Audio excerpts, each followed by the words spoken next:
Here's the real risk with vision. If you pursue vision, I can basically guarantee you a couple things, because we've done this now with hundreds of people and see what it does. Your current environment will shrink and you will feel the effect of that. You will feel the pinch. It will force you to grow. So you will have to deal with the discomfort and the possible disarray that comes from growth. Your resources will have different purpose. So they will have to be untethered before they can be retethered. Your time, your money, your love, your energy, all that is going to be completely different. But is that really that bad? To be okay, you feel like you're comfortable. It just feels like it's out of control. And for a moment it is. But you want to fly, you got to jump out the airplane. Okay, welcome back. This week we're talking about a really key intersection that happens with almost every one of our clients / people that reach out. And that's sort of like being at a crossroads. I think that it's a blanket statement. Vision helps you navigate a crossroads. And one of the symptoms of not having a vision is not knowing where to move. And one of the challenges that comes up often, if you're tuned in here today, wherever you are, I want you to think about what you tell yourself about the next level. So if we're sort of the producers of helping people get to the next level, what we tell ourselves is it's not worth the risk. You could lose it all.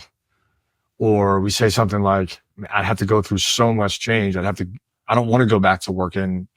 I don't want to go back, right? I don't want to go back to working 60 hours a week. I don't want to go back to blah, blah, blah.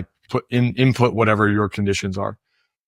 And what I think is important to talk about today is why vision and risk are actually opposite. Pursuing vision is low risk, but why we feel like it's high risk.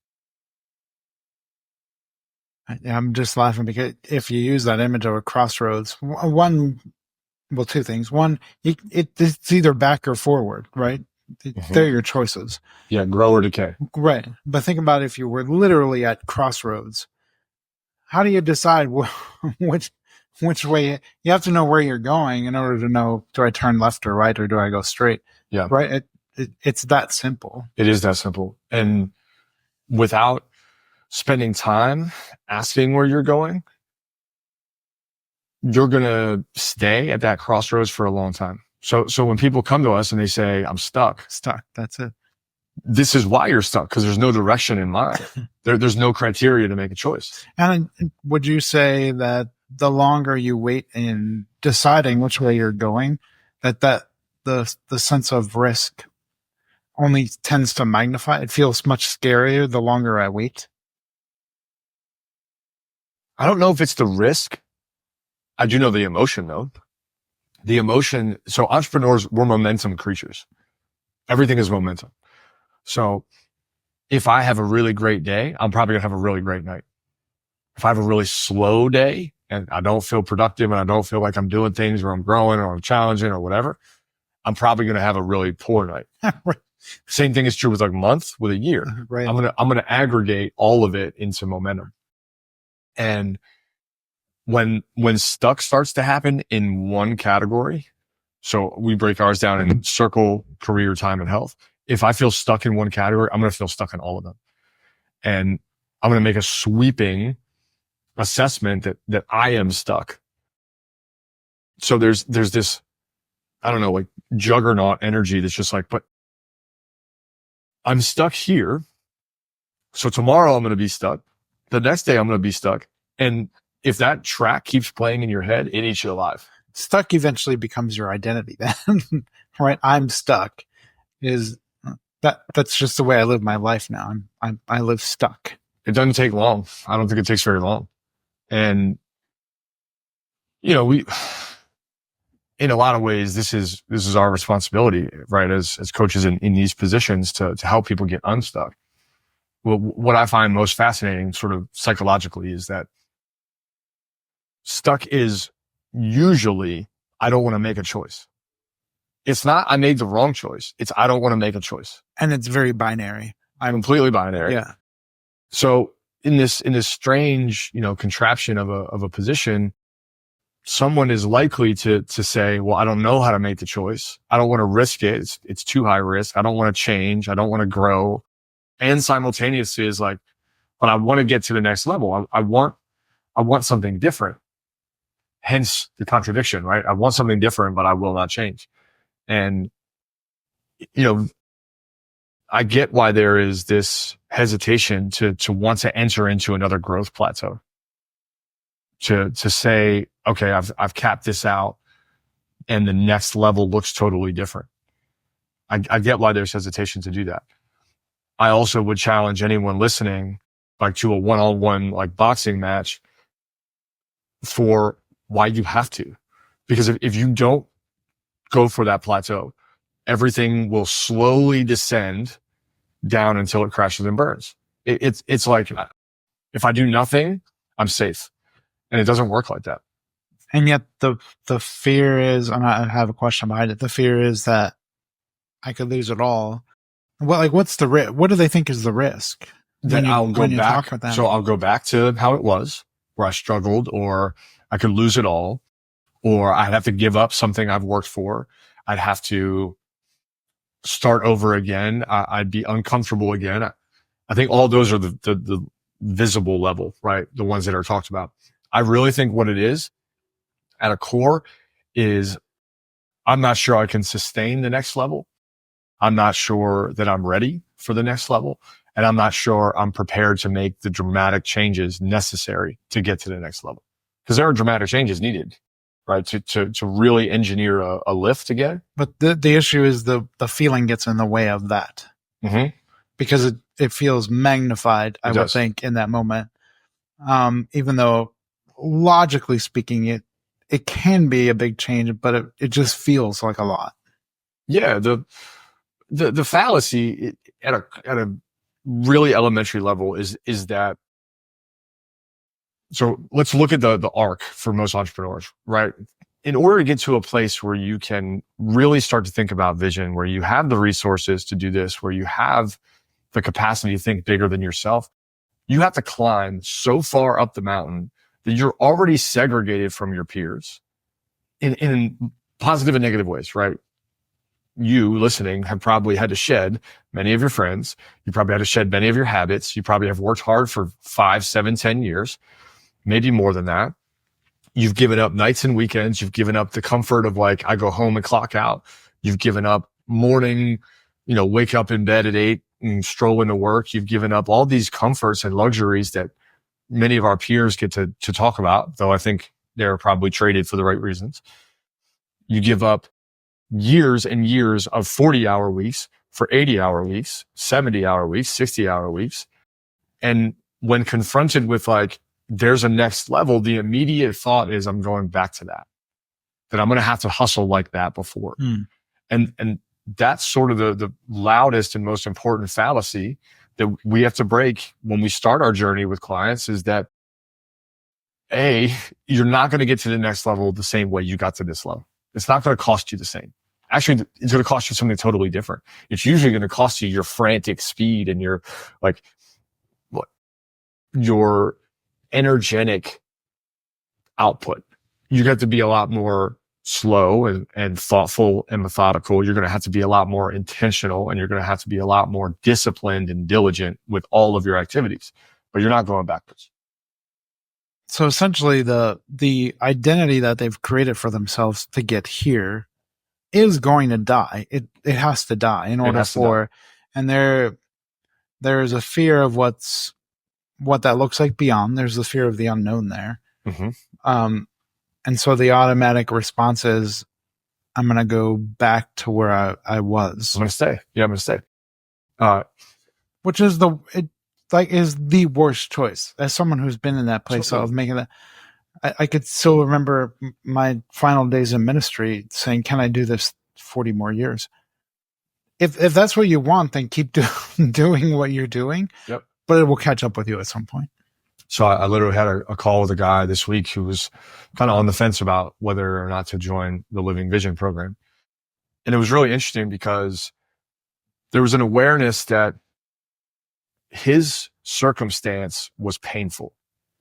it was his like, current circumstance. yeah, he's like, I'm going into the end of the year. It's madness. It's chaos. Like, I don't know that I have capacity for this. I don't know that I have the bandwidth to add in this. And it's not like we're asking for 10 hours a day. Right. You know, it's not Right. like a UPW experience. It's spread out over 6 It's not a college class. Yeah. It's spread out over 6 months. You know, it's 90 minutes every other week plus, you know, some ad hoc stuff. It's probably 30 minutes a day. Let's just aggregate it there, right? 30 minutes a day.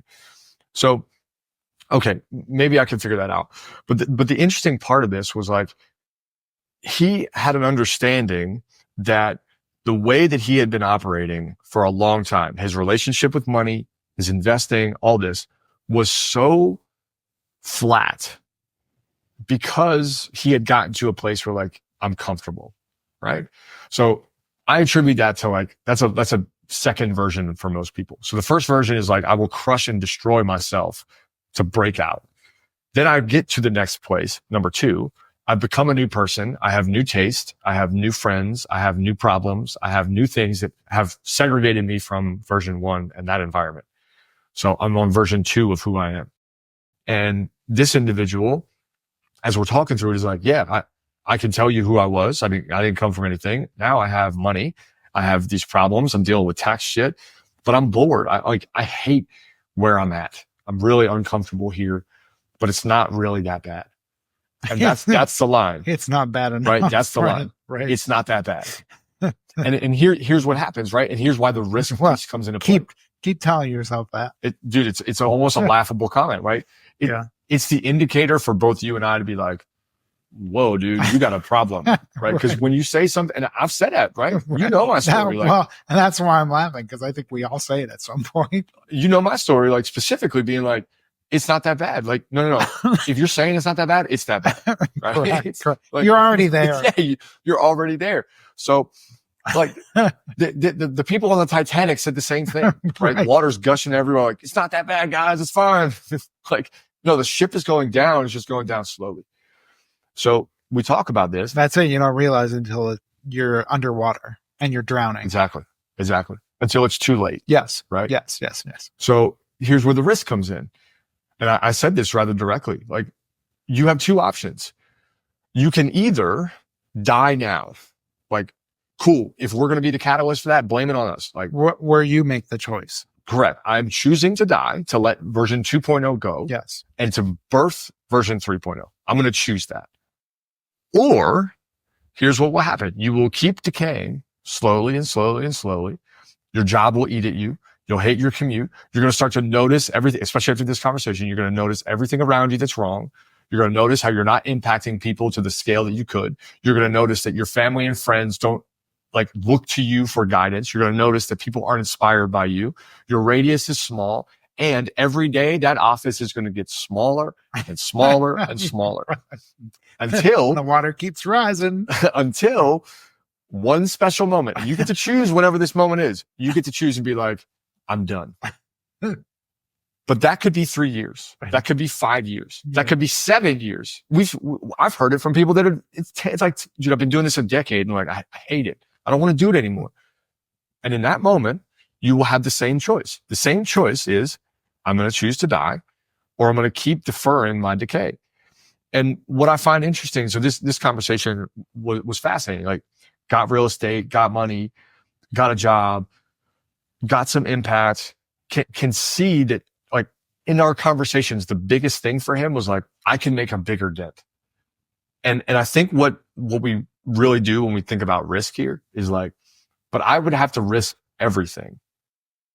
And that's how it feels. That's how it feels, right? I'd have to risk everything, not realizing that by staying, you risk everything. The risk is actually not in the vision and growth. The risk is in staying. It's like staying on the Titanic. Dude, just get on the life raft. I was listening to a podcast this week, and one of the guests was a therapist who works with couples. And still, she's like, it's gotten better, but it's still couples wait until the ship is sinking, and it's too late at that point. And that there's no way of coming back at that point. I get it. Yeah, I get it. This is true for entrepreneurs. It's true for men. It's true for women. It's true for humans, right? Correct. It's not that bad. It's not that bad, yeah. It's a classic denial of how bad it is. It'll get better. And look, here's what gets funny, right? I make a press like this, not just for the business. I do it for what it stands for, right? What I stand for and what we stand for. So I'm not shy at all being like, dude, you are headed for a fucking cliff. And you can pretend like you're not, you can hit the brakes, but like the car's going to go off the cliff. Do you realize this? Right.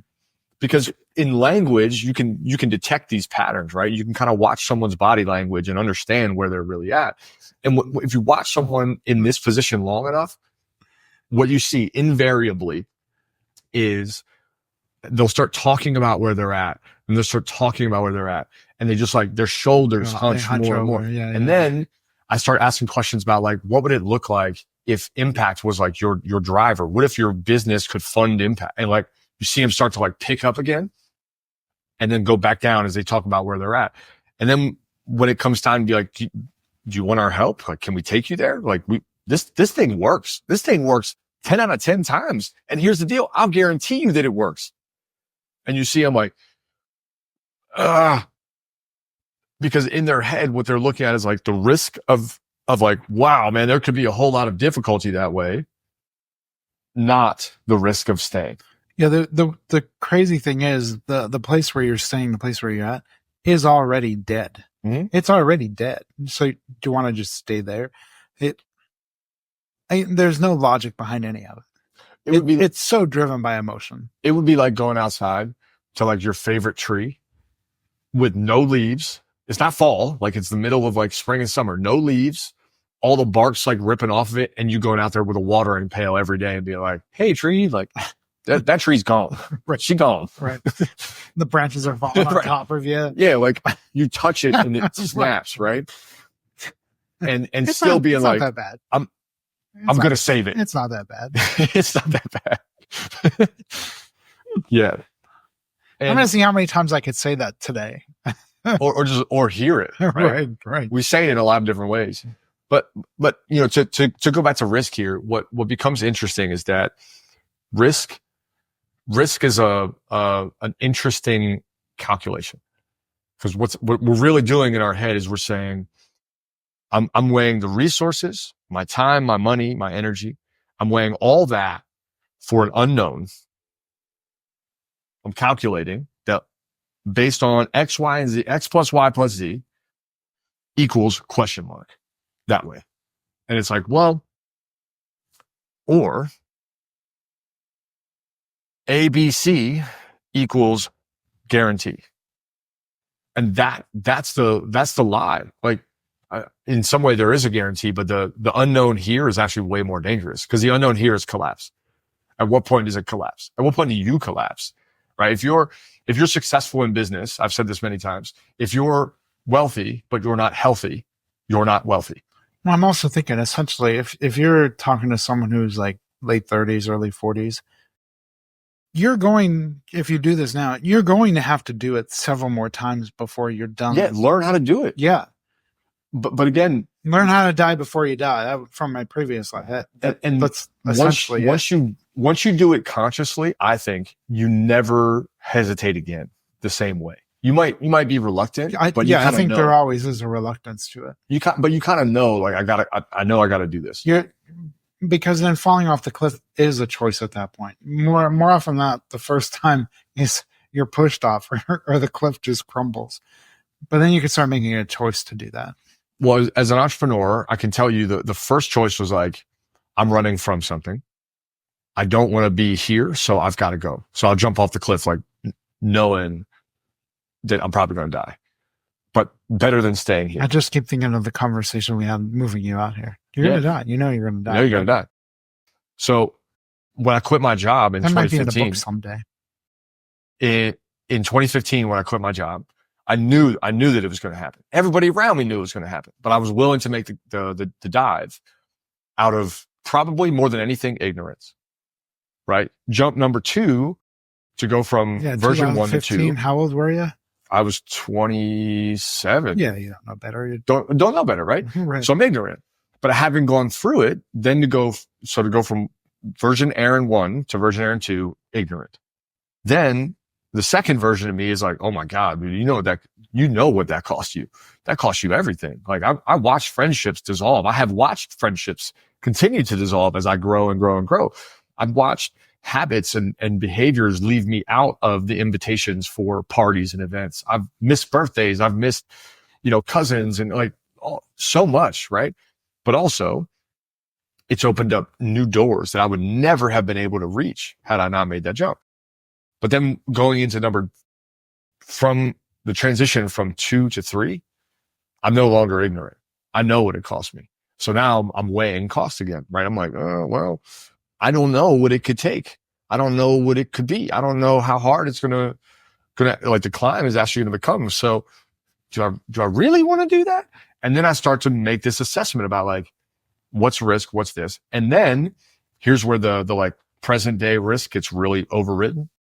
I go, X plus Y plus Z equals unknown. The vision quest. I didn't know this was going to be algebra class math. today. It's a math day, apparently. But on this side, the question is like, is it that bad? I start to actually weigh the pain, and I start to come up with all these calculations of like, this pain isn't that bad. Like, I'm not in that bad of a shape. My friends aren't that bad. My like environment isn't that like, it's not, I mean, most people would kill to have this situation. Most people would love to be in my shoes. You start to do that. You start to like quantify and justify and make excuses, right? Well, I mean, it's not that bad. We're so good at it. It could be worse, or, statistically speaking, I'm in the top 15% of the world. Like, right. What does that mean? Or 10% of the country? Like, okay. And what we're essentially advocating for is stasis. We're advocating for, this is the same decision as putting your grandmother, who like is able-minded, in a nursing home now, or being like, hey, let's like support her continuing to grow and be active, or just like stick her in a home and like let her collapse the next 15 years. It's essentially, she's not dead yet. Don't put her there. Right. And don't ask her either what she wants. Right. It's good enough. Right. Yeah. Isn't that's one of the other lines we like to tell ourselves. It's good enough. Here's the real risk with vision.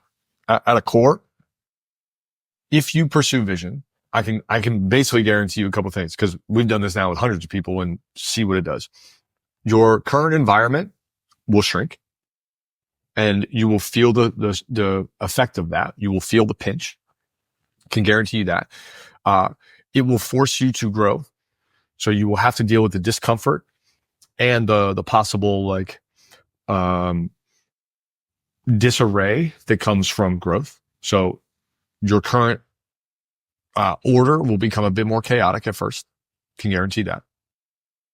Your resources will have different purpose. So they will have to be untethered before they can be retethered. Your time, your money, your like love, your energy, like all that is going to be completely different. But is that really that bad? Like, is that really that to be like, okay, you feel like you're comfortable? It just feels like it's out of control. And for a moment it is, but like you want to fly, you got to let go you got to jump out the airplane. And for a moment you're falling and then you're flying, right? That's how skydiving works. The irony though is essentially people that are visionaries should be used to that anyway. You would think. But here's what happens. Or do they become so ordered? Well, we were talking about Starbucks on the last podcast. Mm-hmm. Let's think about this, right? Starbucks at some point, the board or whomever has to be like, we're on a sinking ship. That's what prompts, we need a new vision. That's why they bring in a new CEO. You don't bring in a new CEO when things are going great. You go when it's static. So in the world of like publicly traded companies, as soon as it's like, dude, we've plateaued, they're like, new vision. Because they use data. It's driven by it's not emotion. Logic. Yeah. It's not emotion. Yeah. It's just like, we need a new vision. For most business owners, they're not publicly traded, so no one is going to replace them, and the number 2 is not going to be like, I'm leading to mutiny, right? But the number 2 probably will be like, dude, where are we going? Right? You start reading the signs. We talked about that. Yeah.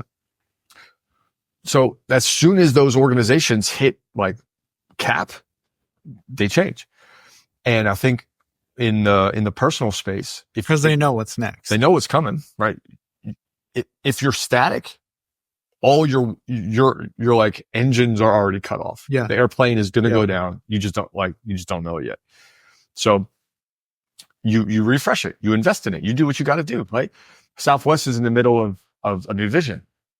Southwest has been the same for a long time, and it has worked for a long time, but now they're like, we got to assign seats. Okay. But think about, they've worked very hard to craft a narrative about why it's important, right? So they're casting a new vision of like what their company's going to look like. And in doing that, they go from being static to change. Well, what's interesting, because I have followed that when it was first announced that they'd be assigning seats so and so on. It was very much put back on this is what the people want. This is what our people want. Mm-hmm. It was about, if this is who we serve, we're then serving them in the way that, well, it wasn't, we got to come in and change the whole thing. Right. And this is the risk of vision, right? You will lose some people. Yes. You will. There's a void. Well, if you leave Southwest, I think you're left with like Spirit and Frontier. Yeah. Good luck. Yeah.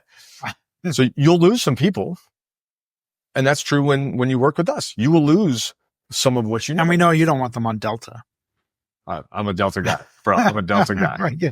You don't want the people that leave Southwest on Delta. Yeah. We're not fighting for like, you get to pick your seat. Come on, man. But I think that it's okay. And it's actually welcome, and it's refreshing to be like, yo, you're going to lose some things. You're going to leave some things behind here. Like if I move houses, I leave some stuff behind, right? But I go to a bigger house. Like, I'm lucky to say I've never had to make a step back. The crazy, because I've moved so many times in my life, especially in ministry, the pack thing. I'll get rid of things packed. I'll get to the new place and still get rid of things. Yeah, you got to let stuff go. Yeah. So that's gonna happen when you elevate, right? When you get to the next level, and to get to the next level, you got to do that purge. But I think when you actually weigh the cost is a good that you do not have value in. Not because it didn't have value, but because it no longer matches your new frequency, right? Your new level. And I think, like, a great example of this, when I had soccer teams, that were growing, like we would climb, especially one team I can remember, we climbed, and there were players that I had to cut that had been with the team for 2 years. And that was heartbreaking, but even they knew it, right? Even their parents knew it, because through the season we were performing at a higher level and they weren't keeping up. There's a way to do it that's just being a jerk. There's a way to do it that's kind, right? But for you to elevate again, you will take the right people with you, and the wrong people will find their way to the next thing, and you can help them find their next thing. Yeah, I was always big on that. Let me help you find what's next. Yeah, because there's a next for you and there's a next for them. Correct. You just there's not a seat on this bus for you anymore. Right. But there is a bus for you. And from a business perspective, I think everyone that's an entrepreneur gets that. What starts to happen though is their vision collapses into just the business. It doesn't actually involve their life, their personal. So when they get to a place where it's like, well, I have to, here's another risk piece. If I'm going to grow this business vision that I have, I'm going to have to give up my family vision. I'm like, what's your family vision? And they don't know. So you're giving up an unknown for this idea of like growing your business. Why don't we grow them both?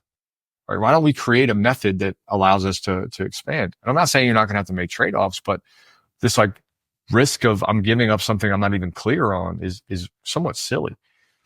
So in a way, I think the goal of vision is to allow us to say, what am I taking on this journey? And where is the journey taking me? And by identifying that, we start to get clarity in both how we want to go on the journey, who gets to come along, who we want to celebrate, the things that we want to create, the impact that we want to have, the stewardship we want to own. And then there's a natural like, well, then these things need to stay, right?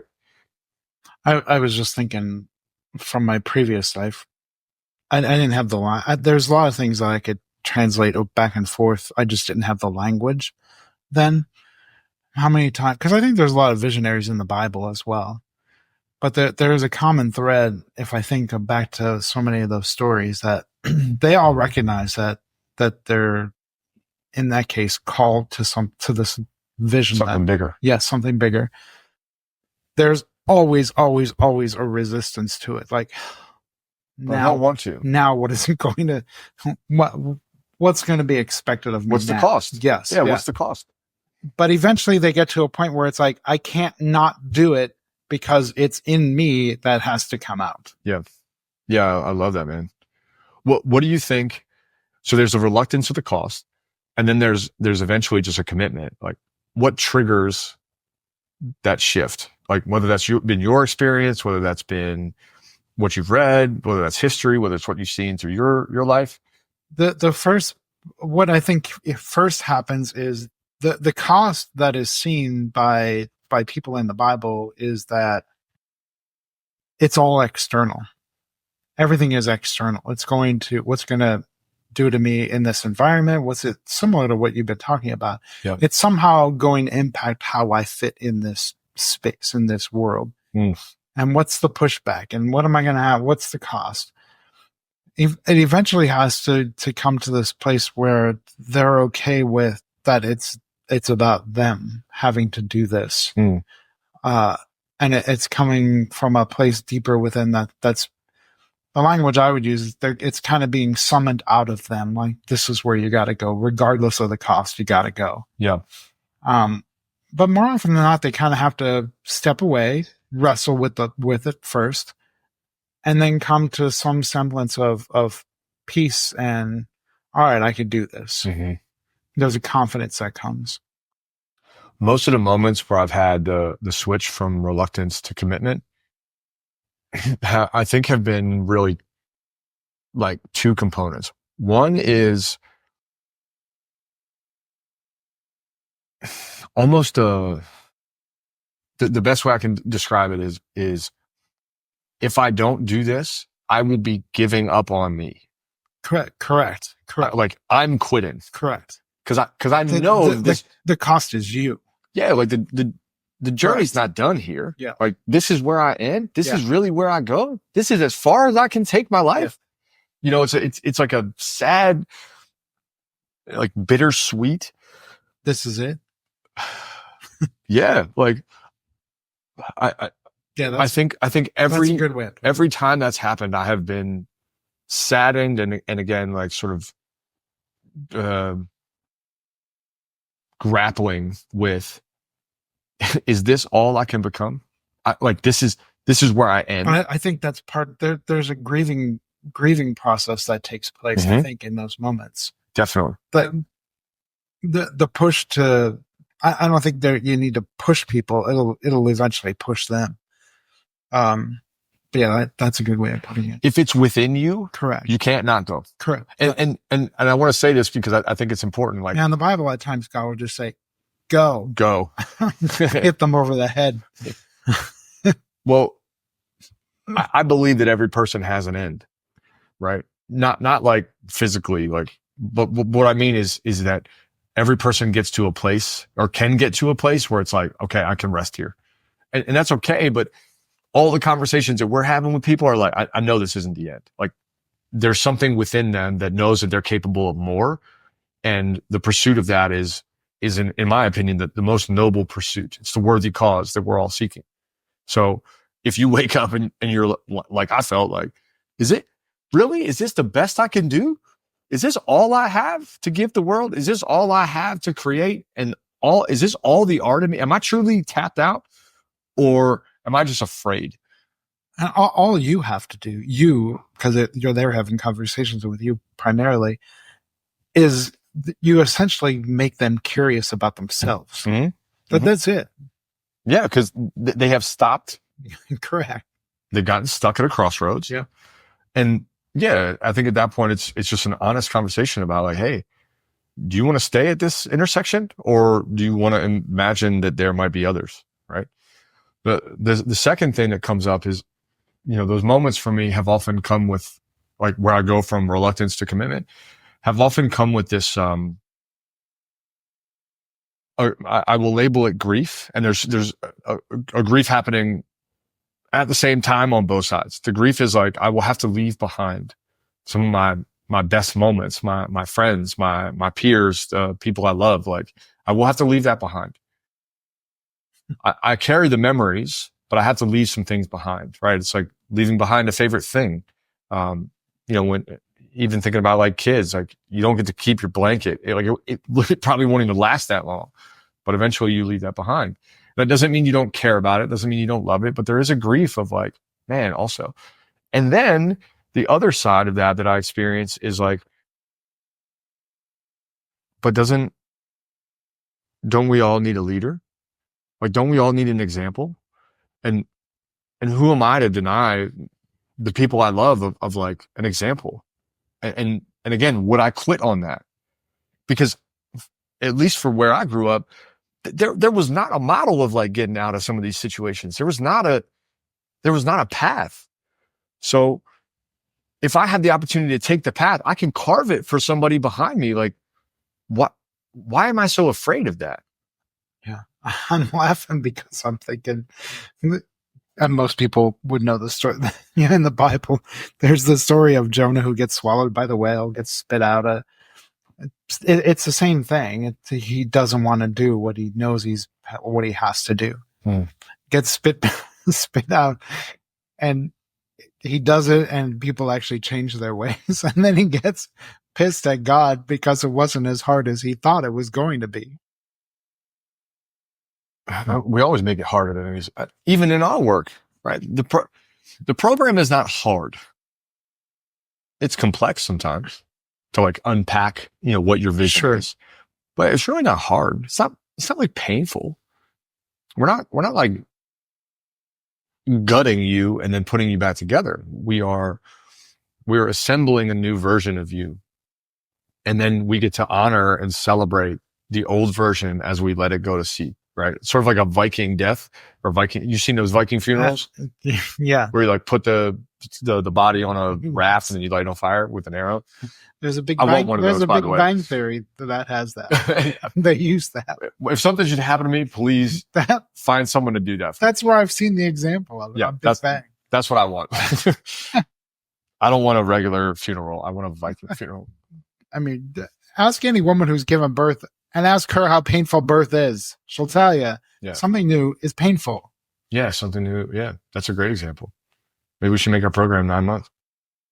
Like we're going to birth a new you. You're listening to Vision happen right now. Right. I think we've had that conversation before. Yeah. Well, we do 6 months, but we know it almost always has to go longer. And think about our bet. Right. So this is something that we tell every client, 6-month program. If you're not to a clear vision by the end of 6 months, we will work with you until you are, because your timeline is still your timeline. Like, there's stuff that comes up all the time that, people are buying new businesses and have to shift and morph, and you don't always get to control the time. If it was as simple as like write out what you want, I can just send everybody the documents and they'd be done in a week.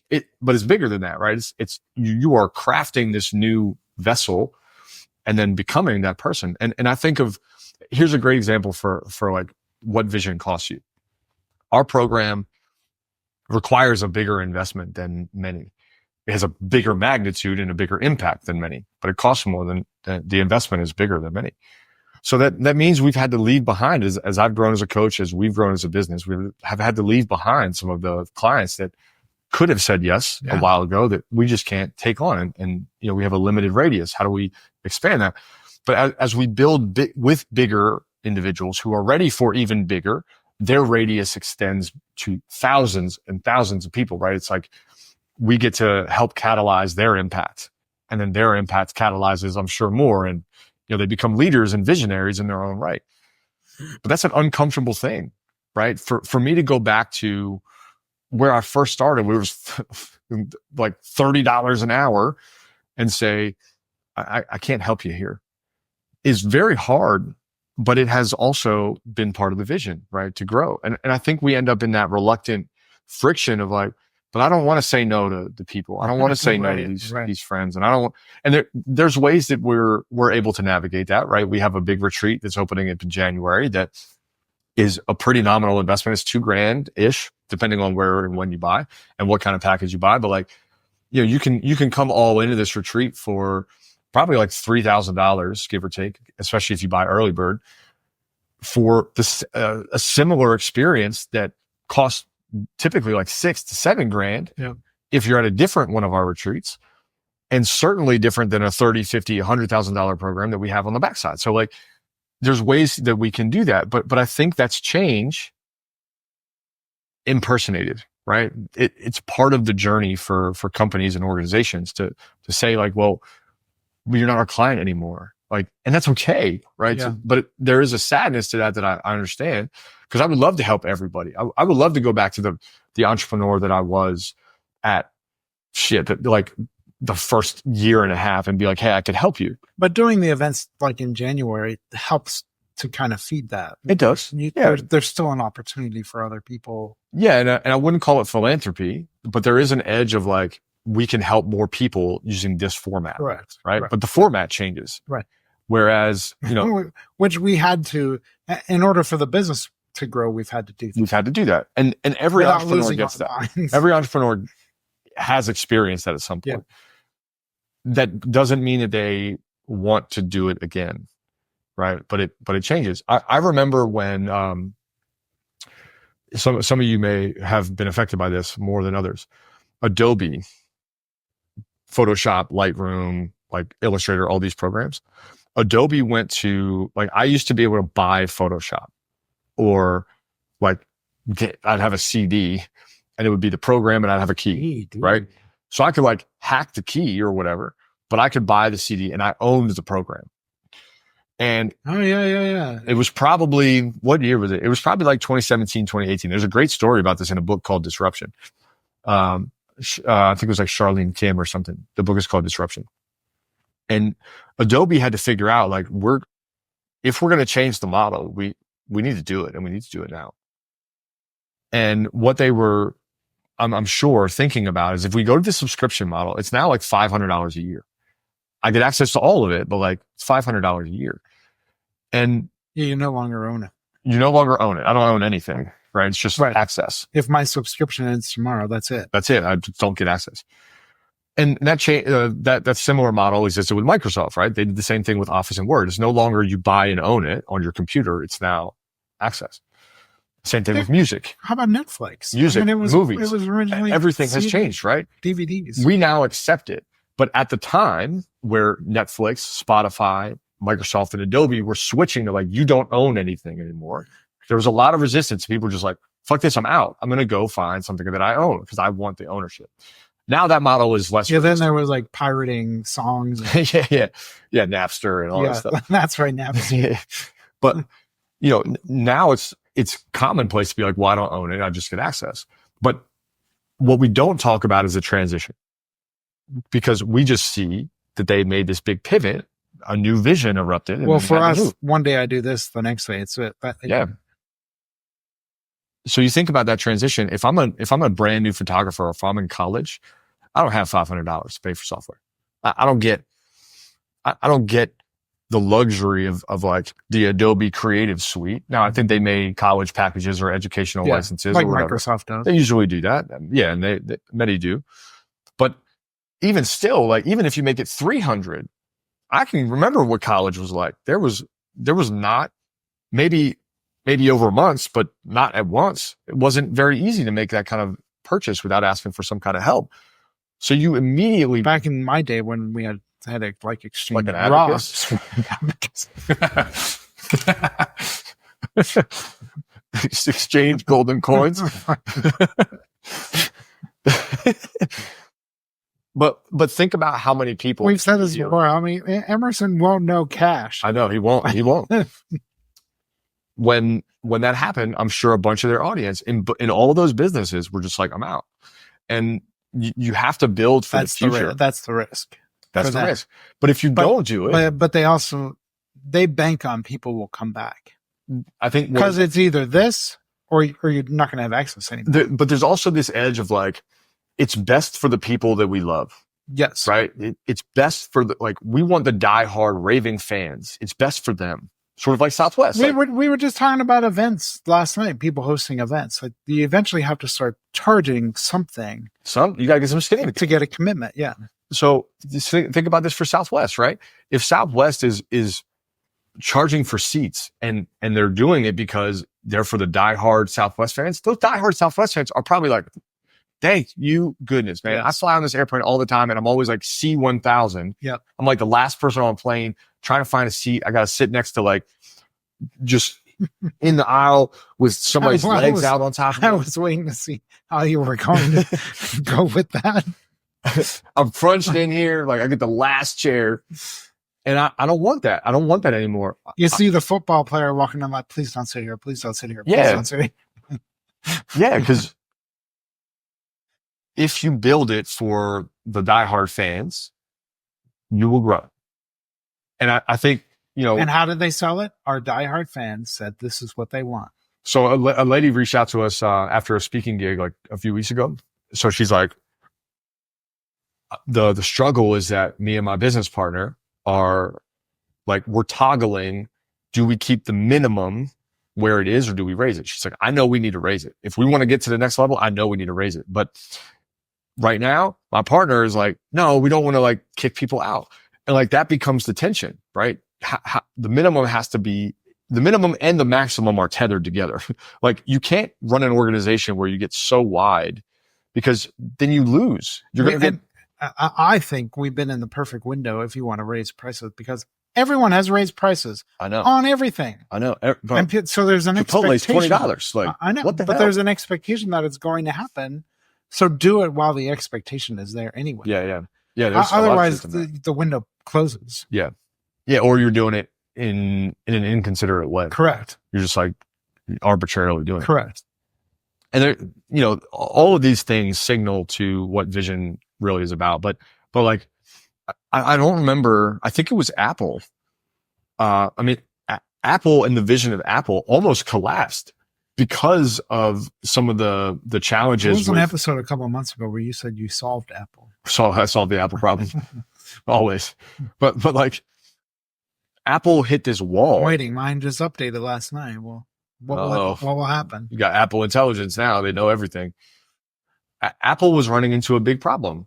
And with the invention of the iPhone, everything pivoted, but they were on a decline, right? They needed something to really dramatically change. And at the time before that, they were like a machine factory for schools and offices, correct. With these giant, like, in school, again, back in the day, that's all there was in school were Apple. That's it. So, I think like this big. I think we glorify comfort. And I think, when you've worked really hard to build it, I get that. Also, it's not to say you can't enjoy it. That's not what we're saying here. We're not saying that you have to risk your comfort, your family's security, and your stability to go to the next level. What we're saying is you have to risk change for change. What change do you want? Do you want down or do you want up? Right. Either way, change is coming. And you can choose it and you can go into it, or you can stay where you are. And if you're listening and you're in a position where you're like, man, I know that I'm resisting change. I know that I like, we haven't changed. We haven't grown. We've plateaued. Like maybe your numbers say you're growing, but your heart says I'm stuck. Please give us a call. Like, let us just talk to you about what it might even look like to go through a program, because you're not going to find the answer in just a business vision. It's too small for you. There's way more to life than just like running business. And I'm an entrepreneur that I love business. I love the game of business, but there's way more to life than that. And two, if you're there, you are already on a plane with no engine. It's already happening. It's not like, oh, it's 3 years away. No, bro. It's happening. It's not that bad. You know what's worse though? I have been around leaders. I have been around leaders that, like, as a person looking up to them, I'm like, I got to get out of here. And that is more than just business. That's friendships. Like when people are like, dude, I don't want to go where you're going because you're going down. It's real. If you want to attract good talent, you need vision. You want to attract a number two, you need vision. You want to create a good circle of friends that's active and like contributive to each other, you're going to need vision. You're going to need that. And you can run from it all you want, but it is an inevitability. You get to the point where entrepreneurs. I can't not do it. Mhm. That's it. When will that happen? It will Yeah. come. Yeah. And I hope that If that you build moment, it, they will come. That whole movie is about vision. Field Yeah. of Dreams. Yeah. It's about vision. every movie is about vision. I mean, maybe that's an exaggeration, but every movie is a vision, right? Someone is like, Right, yeah. like think about what someone does. They're like, I'm going to paint a vision and I need someone to fund it and I need someone to help it. I need the actors. It's the same thing for your business, for your life. You need the studio, you need the actors, you need the recording, you need the cameras, you need all of it to bring your vision to life. But if you don't have that, your life is going to be just as it is for however long you decide to keep it the same. I don't want Groundhog Day, right? If there's anything that motivates me the most, it's looking back over 10 years. There was not a single time in 10 years, because May 2025 will be my 10th, my 10-year anniversary. So in these you years, love your job. I love my job.